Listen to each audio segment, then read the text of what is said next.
అంతర్జాతీయ సహకార సంవత్సరం 2025లో భాగంగా తెలంగాణ ముఖ్యమంత్రి రేవంత్ రెడ్డి ఆధ్వర్యంలో రంగారెడ్డి జిల్లాలో rising Telangana global summit December 4 నుంచి 13 వరకు జరిగింది. సహకార శాఖ ఆదేశాల మేరకు నిర్వహించిన ఈ సదస్సులో వ్యవసాయం మరియు గ్రామీణ పరివర్తన అనే అంశంపై ప్రధాన చర్చ జరిగింది. ప్రస్తుత పద్ధతుల నుంచి భవిష్యత్ శ్రేయస్సు వైపు రైతుల ఆదాయాన్ని పెంచడానికి రేర్ వ్యూహం గురించి డాక్టర్ జీవి రామాంజనేయులు వంటి నిపుణులు రైతులకు విలువైన సలహాలు అందించారు. ఈ సెమినార్లో గట్కేసర్ సహకార సంఘం నుంచి 40 మంది రైతులతో పాటు విద్యార్థులు, అధ్యాపకులు, సైంటిస్టులు మరియు ఇతర ప్రముఖులు కూడా పెద్ద సంఖ్యలో పాల్గొని కార్యక్రమాన్ని విజయవంతం చేశారు.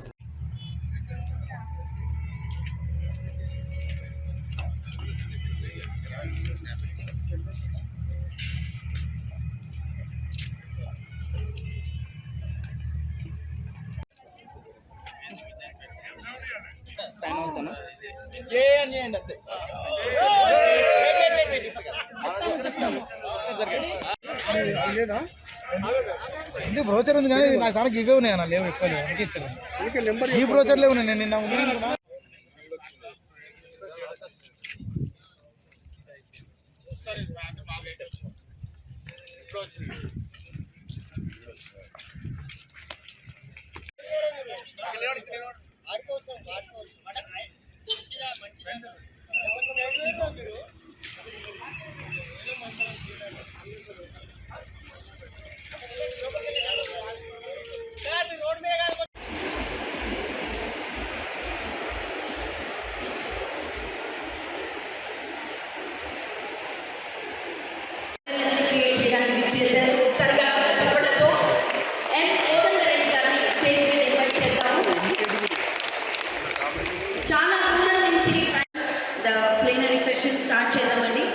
Welcome to the plenary session on From Present Practices to Future Prosperity, Rare Strategy to Elevate Farmers' Income, under the theme Agriculture and Rural Transformation, Farmers Rising at the Telangana Rising Global Summit 2025.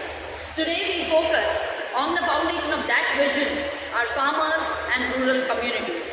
Agriculture remains the backbone of Telangana and in India, and we look forward for a Vision 2047, the challenge to transform current practices into pathways of prosperity. The Rare Strategy Rural Agricultural Economy offers a roadmap to elevate incomes, strengthen communities and align growth and sustainability.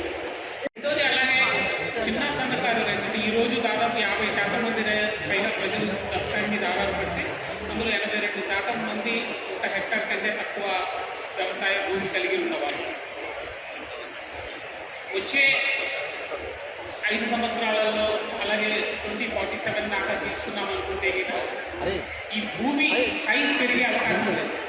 భూమి size పెరగకుండా ఆదాయాలు ఎలా పెరుగుతాయి? ఉత్పత్తి పెరుగుతుందా, ధరలు పెరుగుతాయా? లేకపోతే రైతులకంటే సహకార వ్యవస్థ మారాలా? ఏం మారాలి? అర్థమైంది అందరికీ. 2.5 లక్షల కోట్ల అంటే అదే 2,50,000 crores అంటే 2,50,000 కోట్ల రూపాయలంటే మనము $3 ట్రిలియన్ ఎకానమీ. అది చెయ్యాలి అంటే మామూలుగా చేస్తే సాధ్యం కాదు. ఈ రోజున్న గ్రోత్ రేట్ కానీ అది కూడా మన తెలంగాణ ప్రభుత్వం ఏమంటుందంటే ఈ ప్రగతి అనేది ఇంక్లూజివ్ గ్రోత్ ఉండాలి. దానిలో బడుగు బలహీన వర్గాలు అన్ని వర్గాలు కూడా పాల్గొనాలి. కాబట్టి అలాంటి ఒక ఇంక్లూజివ్ గ్రోత్ రావాలి అంటే ఈరోజు జరుగుతున్న 8%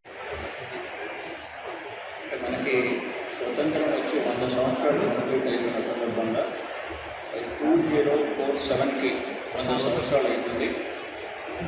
ఆ రోజుకి మన రాష్ట్రం ఎట్లా ఉండాలి? మన రాష్ట్రం వరి అయితే ఒక 25,000 రూపాయల ఎకరానికి వస్తుంది. మరి ఇప్పుడే సీతామణి గారు మాట్లాడి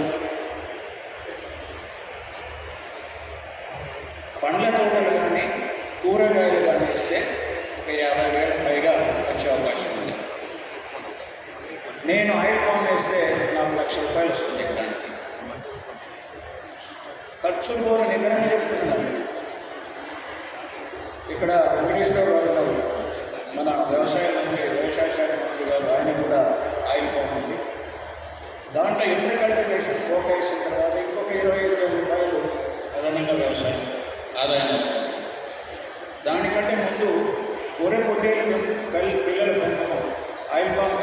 పోలిస్తే చక్కగా పెరిగినాయి. దాదాపు 50,000 రూపాయల ఎకరానికి మనకు అదనంగా ఆదాయం వచ్చింది. అంటే నేను ఇక్కడ మిమ్మల్ని అందరినీ కూడా ఆలోచన చేయమనేది ఏంటంటే 15 సాంప్రదాయబద్ధంగా చేసే 15,000 రూపాయల నుంచి